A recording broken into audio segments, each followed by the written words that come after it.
Olá, eu sou o professor Rodrigo Cordeiro. Essa é a última parte da série sobre teorias de ligação, na qual mostraremos aplicações da teoria do orbital molecular. Aprendemos sobre duas teorias de ligação, a teoria da ligação de valência e a teoria do orbital molecular. A teoria da ligação de valência, vista na primeira parte, considera que uma ligação química é formada pela sobreposição de orbitais atômicos. Produz um retrato visual e qualitativo de como os elétrons se distribuem.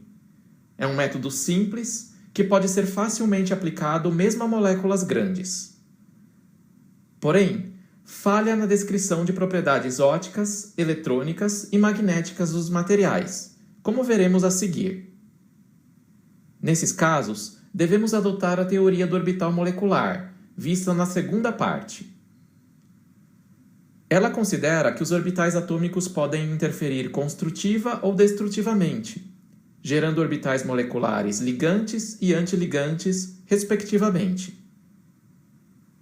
Trata-se de uma teoria mais aprofundada, que tende a tornar-se mais e mais complexa conforme o número de átomos aumenta. No entanto, ela funciona muito bem nos casos em que a teoria da ligação de valência falha. Um exemplo disso são as propriedades magnéticas da matéria. Existem dois tipos de comportamento magnético das substâncias: o paramagnetismo e o diamagnetismo. Substâncias paramagnéticas são formadas por moléculas com elétrons desemparelhados.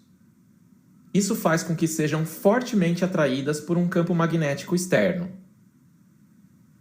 Substâncias diamagnéticas, por sua vez, não contêm elétrons desemparelhados. Por isso, são levemente repelidas por campos magnéticos externos. Experimentos mostram que o nitrogênio é uma substância diamagnética. De acordo com a teoria da ligação de valência, essa seria a configuração eletrônica da molécula de N2. Note que todos os elétrons aparecem em pares, tanto na representação de Lewis, quanto na representação espacial dos orbitais. Isso está perfeitamente de acordo com o comportamento diamagnético dessa substância. Mas olhe agora para o oxigênio. De acordo com a teoria da ligação de valência, o O2 também deveria ser diamagnético. Porém, os experimentos mostram o contrário. O oxigênio é uma substância paramagnética. Quando o oxigênio líquido é derramado próximo a um ímã, ele é fortemente atraído. Acesse o link na descrição desse vídeo para assistir a uma demonstração desse fenômeno. Concluímos que a teoria da ligação de valência falha ao descrever o comportamento magnético do oxigênio. Mas será que a teoria do orbital molecular pode nos ajudar? Este é o diagrama de orbitais moleculares do O2 que construímos passo a passo na aula anterior. De acordo com a teoria do orbital molecular, o O2 possui 2 elétrons desemparelhados. Esses são justamente os elétrons responsáveis pelo paramagnetismo do oxigênio. Outro grande sucesso da teoria do orbital molecular é sua capacidade de explicar as cores das substâncias. Mas para entender isso, precisamos primeiro compreender o conceito de orbitais de fronteira. Orbitais de fronteira são conhecidos pelas siglas HOMO e LUMO, derivadas do inglês. HOMO é o orbital molecular ocupado de maior energia, enquanto LUMO é o orbital molecular desocupado de menor energia. No caso do oxigênio, o HOMO é um orbital π antiligante e o LUMO é um orbital sigma antiligante.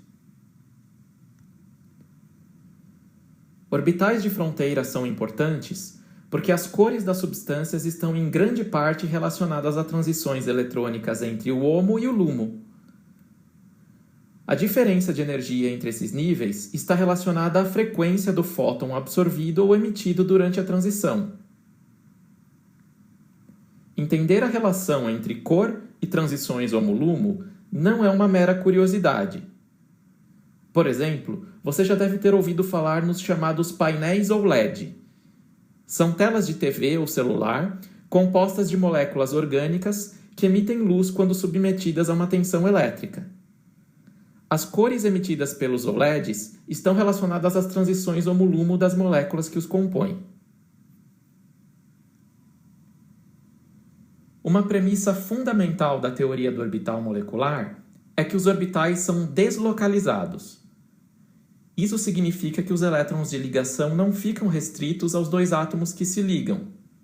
Em moléculas maiores, os elétrons se espalham e são compartilhados por diversos átomos em conjunto. Sabemos que dois orbitais atômicos podem interferir construtiva ou destrutivamente, dependendo dos sinais das funções de onda que se combinam. Da combinação de dois orbitais atômicos, surgem também dois orbitais moleculares, o ligante e o antiligante. Porém, orbitais atômicos também podem se combinar a três. Nesse caso, os elétrons estarão deslocalizados por todos os três átomos que participam da ligação. Orbitais adjacentes podem interferir construtiva ou destrutivamente. Existe ainda uma terceira possibilidade em que o primeiro par de orbitais interfere construtivamente e o segundo destrutivamente. Isso gera um terceiro orbital molecular, chamado de não ligante, no qual os efeitos opostos das interferências construtiva e destrutiva se cancelam. Generalizando, podemos afirmar que o número total de orbitais moleculares formados é igual ao número de orbitais atômicos que se combinam. Esse fato nos permite compreender melhor as propriedades eletrônicas dos materiais. Metais são bons condutores elétricos. Eles são formados por átomos neutros, organizados num retículo cristalino. A ligação metálica é diferente das ligações iônica e covalente que estudamos anteriormente. Metais possuem baixa energia de ionização, por isso os elétrons de valência têm liberdade para se movimentar por todo o retículo. De forma simplificada, um metal pode ser compreendido como um conjunto de átomos ionizados, imersos num mar de elétrons de valência deslocalizados e compartilhados por todos os átomos em conjunto. Esse imenso número de orbitais atômicos que se combinam dará origem a um número igualmente grande de orbitais moleculares, muito próximos uns dos outros em termos de energia. Esse conjunto de orbitais moleculares, numerosos e próximos, é chamado de banda.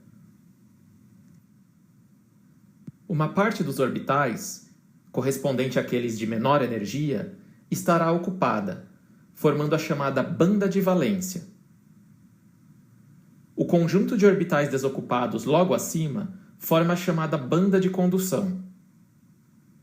Devido à pequena diferença de energia entre os orbitais, é muito fácil promover elétrons da banda de valência para a banda de condução, na qual eles estão mais livres para se mover. Isso explica a alta condutividade elétrica dos metais. Nos materiais isolantes, as bandas de valência e de condução estão separadas por um grande intervalo de energia, chamado de band gap. Materiais conhecidos como semicondutores possuem uma característica intermediária. As bandas de valência e condução são separadas, mas o gap é pequeno. À temperatura ambiente, os elétrons da banda de valência não têm energia o suficiente para passar para a banda de condução, e o material atua como isolante. A temperaturas mais altas, ou sob ação de estímulos externos como luz ou tensão elétrica, podemos fazer com que os elétrons ultrapassem o gap e sejam promovidos à banda de condução, tornando o material condutor. Portanto, dependendo das condições, semicondutores podem agir como isolantes ou condutores, criando um mecanismo de liga e desliga que é fundamental para a lógica binária de chips de computador. Nessa aplicação, destacam-se os semicondutores à base de silício. Encerramos essa aula com um panorama de propriedades magnéticas, ópticas e eletrônicas dos materiais, que só podem ser compreendidas pela teoria do orbital molecular. Ficamos restritos a uma abordagem introdutória, mais simples e qualitativa, mas a teoria do orbital molecular é a base para cálculos computacionais avançados de estrutura eletrônica dos materiais. Esse conhecimento nos permite compreender melhor a relação entre estrutura e propriedades da matéria, bem como aprimorar algumas das tecnologias mais importantes do mundo moderno.